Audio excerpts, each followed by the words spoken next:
إلا وأنتم مسلمون يا أيها الناس اتقوا ربكم الذي خلقكم من نفس واحدة وخلق منها زوجها وبث منهما رجالا كثيرا ونساء واتقوا الله الذي تساءلون به والأرحام إن الله كان عليكم رقيبا يا أيها الذين آمنوا اتقوا الله وقولوا قولا سديدا يصلح لكم أعمالكم ويغفر لكم ذنوبكم ومن يطع الله ورسوله فقد فاز فوزا عظيما أما بعد فإن خير الحديث كتاب الله وخير الهدي هدي محمد صلى الله عليه وسلم وشر الأمور محدثاتها وكل محدثة بدعة وكل بدعة ضلالة وكل ضلالة في النار.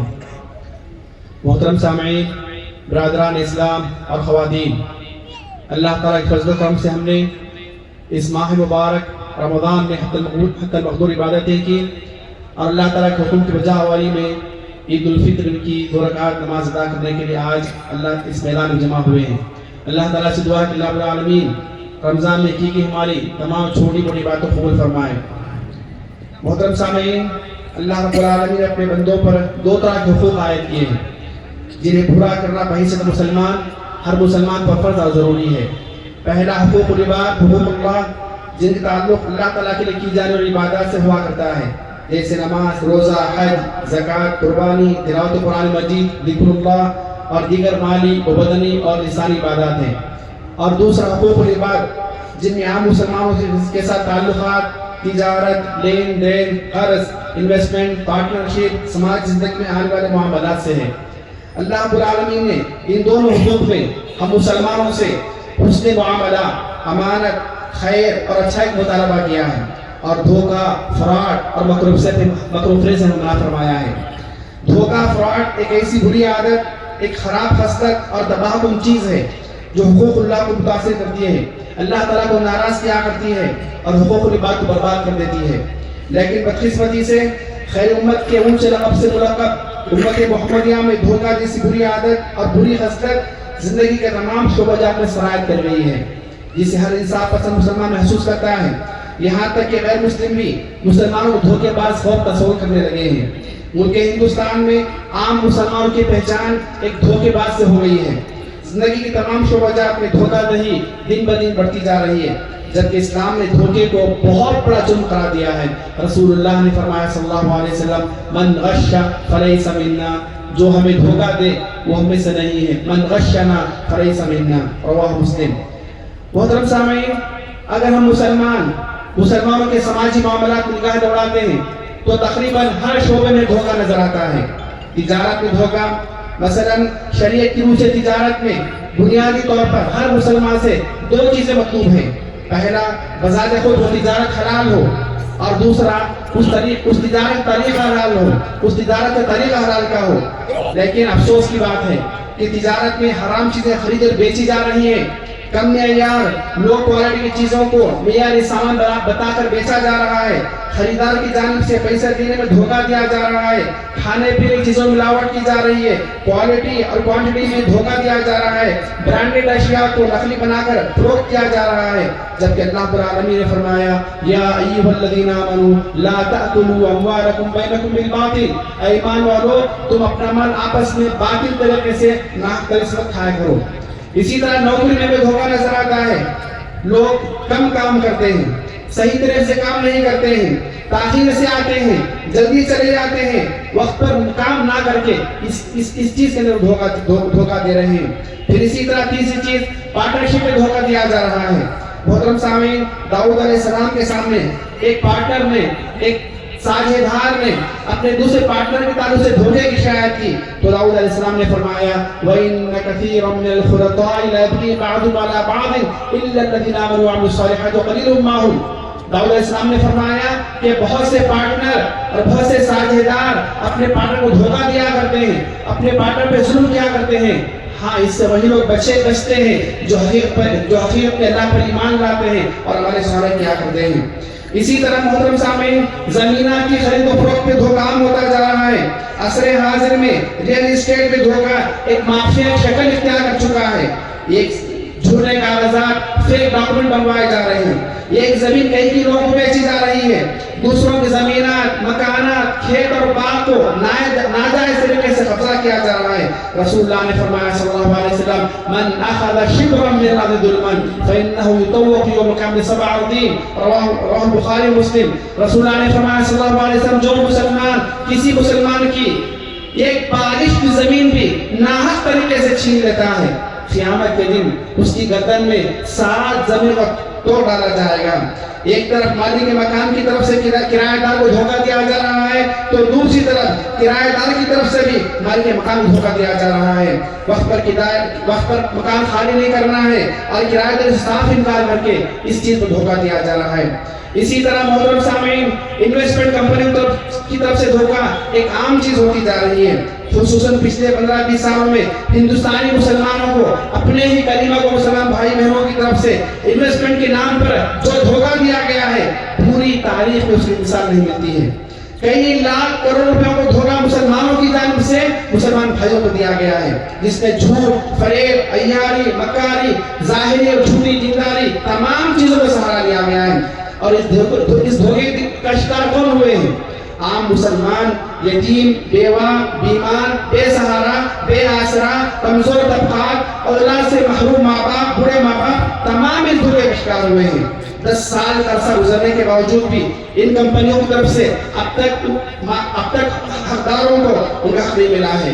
یاد رہے، ان دھوکے باز انویسٹمنٹ کمپنیوں کے مالکان، ان کے بروکر، کمیشن کھانے کھلانے والے، ان کمپنیوں کی تعریف کرنے والے اور ان کمپنیوں کو صحیح قرار دینے والے نام نہاد مولویان تمام اس دھوکے برابر شریک رہے ہیں. رسول اللہ نے فرمایا صلی اللہ علیہ وسلم البیعان بالخیار ما لم يتفرقا فإن صدقا وبینا بورک لهما فی بيعهما وإن كذبا وكتما محقت برکتهما.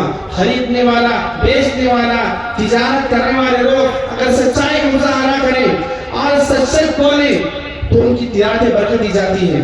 اگر جھوٹ بولتے ہیں، تجارت کی چیزوں کو چھپائے کرتے ہیں، ان کی برکت کو چھین لیا جاتا ہے. پھر اسی طرح محترم سامعین، قرض کا دھوکہ ایک وبال کی شکل اختیار کر چکا ہے. قرض مڈل کلاس انسان کی ایک عام ضرورت ہو سکتی ہے، لیکن آج قرض دینے والوں کی اکثریت قرض ادا نہیں کیا کرتی ہے یا پیسہ ہونے کے باوجود قرض ادا کرنے میں ٹال مٹول کیا کرتی ہے. رسول اللہ نے فرمایا صلی اللہ علیہ وسلم مطر الغنی ظلما، طاقت رکھتے ہوئے بھی کسی کا مال ادا کرنے میں ٹال مٹول کرنا یہ بہت بڑا ظلم ہوا کرتا ہے. صحیح بخاری مسلم کی روایت ہے. حال یہ ہے کہ قرض دینے والا مسلمان خوشحال جی رہا ہے لیکن اسے قرض ادا کرنے کا خیال نہیں آیا کرتا ہے. رسول اللہ نے فرمایا صلی اللہ علیہ وسلم یغفر للشہید کل ذنب الا الدین. رواہ مسلم کہ شہید انسان سے، شہید مسلمان سے سارے گناہ معاف کر دیے جاتے ہیں سوائے قرض کے. تو ہمارے مسلم سماج کے اندر قرض کے ذریعے دھوکہ ایک عام بات ہوتی جا رہی ہے. امانت پہ دھوکہ یہ بہت بری چیز ہے. امانت میں خیانت کر کے دھوکہ دیا جا رہا ہے. امانت کی چیزیں استعمال کی جا رہی ہے اور دوسروں کے سامان کو استعمال کر کے دھوکہ دیا جا رہا ہے. پھر اسی طرح الیکٹرانک سائبر دھوکہ، جھوٹے فون کالز کے ذریعے سے آوازیں بدل کر کے اکاؤنٹ ہیک کر کے دھوکہ دیا جا رہا ہے. اکاؤنٹ نمبر پوچھ کر کے، او ٹی پی بھیج کر کے اکاؤنٹ خالی کر کے مسلمان کو دھوکہ دیا جا رہا ہے. پھر اسی طرح محترم سامعین، طلباء کی طرف سے امتحانات پہ دھوکہ ایک عام بات ہوتی جا رہی ہے. طلباء کی طرف سے امتحانات میں کاپی کرنا، نقل کرنا یہ عام ہوتا جا رہا ہے. پیسے کے ذریعے سے کوسچن پیپر، سوالیہ پرچے خریدے اور بیچے جا رہے ہیں. شیخ حسین رحمہ اللہ فرماتے ہیں کہ الغش فی الامتحانات محرم. امتحانات پہ دھوکہ دینا، امتحانات پہ کاپی کرنا، سوالیہ پرچے خرید کر کے جواب لکھنا یہ بہت بڑا حرام کام ہے. کیوں؟ یہ ایسا کام ہے جس سے رسول اللہ صلی اللہ علیہ وسلم نے برات کا اظہار کیا ہے اور ایک کبیرہ گناہ ہے. آج کے زمانے میں جھوٹی سرٹیفکیٹ بنائی جا رہی ہے، فیک سرٹیفکیٹ بنائی جا رہی ہے، جھوٹے ایکسپریس سرٹیفکیٹ بنا کر دھوکہ دے کر نوکریاں حاصل کی جا رہی ہے. تو تعلیم کے میدان میں بھی جھوٹ، فریب اور دھوکہ ہمارے مسلم سماج میں عام ہوتا جا رہا ہے. پھر اسی طرح محترم سامعین، وراثت کی تقسیم میں دھوکہ دیا جا رہا ہے.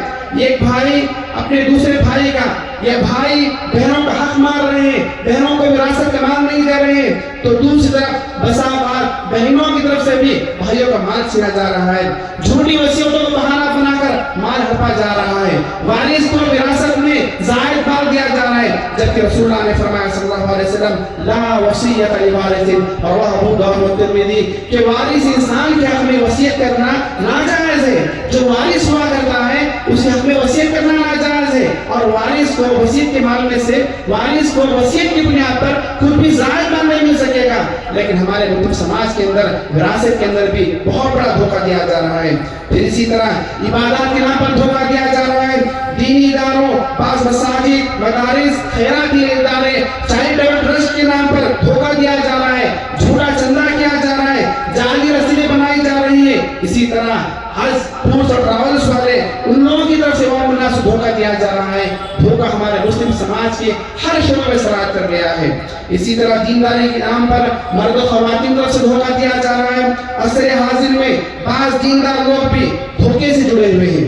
نماز، روزے کے پابند، شرعی لباس، چہرے پر داڑھی، دین کی باتیں کرنے والے افراد بھی، دینی محفلوں میں شرکت کرنے والے افراد بھی دھوکہ دہی میں آگے آگے نظر آتے ہیں۔ رسول اللہ نے فرمایا صلی اللہ علیہ وسلم کہ تم جانتے ہو کہ مفلس کون ہے؟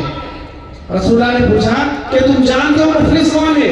صحابہ نے فرمایا مفلس وہ ہے جس پر نہ کوئی دینار ہے نہ کوئی درہم ہے۔ کہا کہ نہیں، مفلس وہ ہوگا قیامت کے دن وہ بڑی بڑی باتیں لے کر آئے گا، نماز، روزہ، زکوٰۃ وغیرہ وغیرہ بڑی بڑی باتیں لے کر آئے گا، لیکن حال یہ ہوگا کسی کا مال کھایا ہے، کسی کو برا بھلا کہا ہے، کسی پر جھوٹا الزام لگایا ہے، کسی کا خون بہایا ہے، کسی کا مال ہڑپا ہے۔ تو رسول اللہ نے فرمایا تو اس کی نیکیاں ان مزدوروں کو دے دی جائیں گی، پھر اس کی نیکیاں اگر ختم ہو جائیں، لوگوں کو حقوق باقی رہ جائیں، تو ان کے گناہ اس ظالم انسان کے اوپر ڈال دیے جائیں گے، پھر اس کو جہنم رسید کر دیا جائے گا۔ صحیح مسلم کی روایت ہے۔ تو یاد رکھیے ہماری جو دینداری ہے، جو ہماری جو عبادت ہے، وہ کبھی بھی حقوق اللہ کو، حقوق العباد کو معاف نہیں کیا کرتی ہے۔ محترم سامعین، دھوکہ بہت بڑا جرم ہے، دھوکہ بہت بڑا گناہ ہے۔ دھوکے سے سماج متاثر ہوتا ہے، سماج کی جڑیں کھوکھلی ہو جایا کرتی ہیں، مسلم سماج تباہ برباد ہو جایا کرتا ہے۔ جس شعبے میں، جس فیلڈ میں دھوکہ دیا جاتا ہے، دھوکہ دینے والا بھی، دھوکہ کھانے والا بھی، اور عمومی طور پہ سارا مسلم سماج، سارا سماج تباہ برباد ہو جایا کرتا ہے۔ یاد رکھیں، اگر ڈاکٹر دھوکہ دیتا ہے تو طبیب مر جایا کرتا ہے، اگر انجینئر دھوکہ دیتا ہے تو عمارت بیٹھ جایا کرتی ہے، اگر اکاؤنٹنٹ انسان دھوکہ دیتا ہے تو مال میں خسارہ ہو جایا کرتا ہے، اگر عالم دھوکہ دیتا ہے تو دین برباد ہو جایا کرتا ہے، اگر قاضی، جج، وکیل دھوکہ دیتا ہے تو عدل و انصاف ختم ہو جاتا ہے، اگر ماں باپ اپنے اولاد کو دھوکہ دیتے ہیں تو طلبہ، ماں باپ کے اندر، اولاد کے اندر سے، طلبہ کے اندر سے تعلیم و تربیت ختم ہو جایا کرتی ہے۔ جس شعبے میں، جس فیلڈ میں دھوکہ آتا ہے، وہ فیلڈ، وہ شعبہ تباہ برباد ہو جایا کرتا ہے۔ قرآن کریم کی 2 آیات پر اللہ رب العالمین نے ویل سے شروع کیا ہے۔ ویل کے ہمارے تباہی و بربادی کی دعا کرتے ہیں۔ وَيْلٌ لِلْمُطَفِّفِينَ، تباہی اور مسلمانوں کے لیے جو دوسروں کا حق مار لیا کرتے ہیں، جو ناپتوں میں کمی کیا کرتے ہیں۔ وَيْلٌ لِكُلِّ هُمَزَةٍ لُمَزَةٍ، تباہی اور بربادی ان مسلمانوں کے لیے جو دوسروں پر اوچھے الزامات لگایا کرتے ہیں، بہتان تراشی کیا کرتے ہیں۔ یاد رکھیے محترم سامعین، ماں باپ پر ضروری ہے کہ اپنے آل اولاد کی تربیت کریں، اپنے آل اولاد حلال و حرام بتائیں، جائز ناجائز بتائیں، اللہ تعالیٰ کا ڈر و خوف بتائیں، امانت داری سکھائیں، سچائی دینداری سکھائیں، جھوٹ، فریب، عیاری مکاری سے بچائیں۔ اگر ماں باپ نے اپنے اولاد کی تربیت نہیں کی، حلال و حرام میں فرق نہیں بتایا، جائز ناجائز سے فرق نہیں بتایا، تو ایسے ماں باپ اللہ تعالیٰ کے پاس دھوکے باز قرار پائیں گے۔ صحیح مسلم کی روایت ہے، رسول اللہ صلی اللہ علیہ وسلم فرمایا کہ ما من عبد یسترعیہ اللہ رعیۃ یموت یوم یموت وهو غاش لرعیتہ الا حرم اللہ علیہ الجنہ۔ جو بھی ذمہ دار اپنے ماتحتوں کو، ماں باپ اپنے اولاد کو، گھر کے بڑے اپنے چھوٹوں کو اگر اسلامی تربیت نہیں کرتے ہیں، ان کی نگرانی نہیں کرتے ہیں، انہیں حلال حرام نہیں بتاتے، انہیں دھوکہ دے کر مرتے ہیں، تو اللہ تعالیٰ ایسے دھوکے باز ماں باپ پر، ایسے دھوکے باز سرپرستوں پر جنت کو حرام کر دیا کرتے ہیں۔ یہ حدیث صحیح مسلم کی ہے۔ محترم سامعین، انسان چاہتا ہے کہ دھوکے کے ذریعے سے زیادہ مال حاصل کر لے، انسان چاہتا ہے کہ دھوکے کے ذریعے سے، فراڈ کے ذریعے سے کم مدت میں جلد مالدار ہو جائے۔ جائے، یہ بہت بڑا جرم ہے، یہ بہت بڑا گناہ ہے۔ رسول اللہ نے فرمایا صلی اللہ علیہ وسلم، یا ایھا الناس اتقوا اللہ واجملوا فی الطلب، اے لوگوں اللہ تعالیٰ سے ڈرو اور حلال طریقے سے، جائز طریقے سے، اچھے طریقے سے مال طلب کیا کرو۔ فإن نفسا لن تموت حتى تستوفي رزقها، کوئی بھی انسان، کوئی بھی جان اپنا رزق حاصل کے بغیر مرے گی نہیں۔ یعنی اللہ رب العالمین نے جس انسان کے حصے میں جتنا رزق رکھا ہے اسے ضرور حاصل کر کے ہی مرے گا۔ وَإِنْ أَبْطَأَ عَنْهَا، ہو سکتا ہے کہ روزی آنے میں، پیسہ آنے میں تاخیر ضرور ہو جائے، تاخیر ہو جائے، لیکن اپنے حصے کا رزق، اپنے حصے کا مال و دولت وہ ضرور حاصل کر کے ہی مرے گا۔ فَاتَّقُوا اللَّهَ وَاجْمِلُوا فِي الطَّلَبِ، اللہ تعالیٰ سے ڈرو اور حلال طریقے سے، جائز طریقے سے، اچھے اور سچے طریقے سے مال حاصل کیا کرو۔ خُذُوا مَا حَلَّ وَدَعُوا مَا حَرُمَ، جو حلال مال ہے اسی کو لو اور جو حرام مال ہے اسے بچا کرو۔ یہ حدیث ابن ماجہ، ابن حبان اور بیہقی کی ہے اور صحیح حدیث ہے۔ محترم سامعین، آخر میں اللہ تعالیٰ سے دعا ہے کہ اللہ رب العالمین تمام مسلمانوں کو ہر طرح کے دھوکے سے بچائے۔ اللہ رب العالمین ہمیں نیک بنائے، سچا بنائے، اچھا بنائے اور ہر طرح کی سماجی اخلاقی برائی سے ہماری حفاظت فرمائے۔ جھوٹ سے، فریب سے، عیاری سے، مکاری سے، دھوکہ بازی سے، فراڈ سے اللہ تعالیٰ ہمارے گھرانوں کی، ہمارے سماج کی، بالعموم پوری امت مسلم حفاظت فرمائے اور حلال مال کمانے، حلال مال جمانے اور حلال خرچ کرنے توفیق عطا فرمائے۔ سبحانک اللہم ربنا وبحمدک واشہد ان لا الہ الا انت استغفرک واتوب الیک، وصلی اللہ علی نبینا محمد وعلی آلہ وصحبہ اجمعین، والسلام علیکم ورحمۃ اللہ وبرکاتہ۔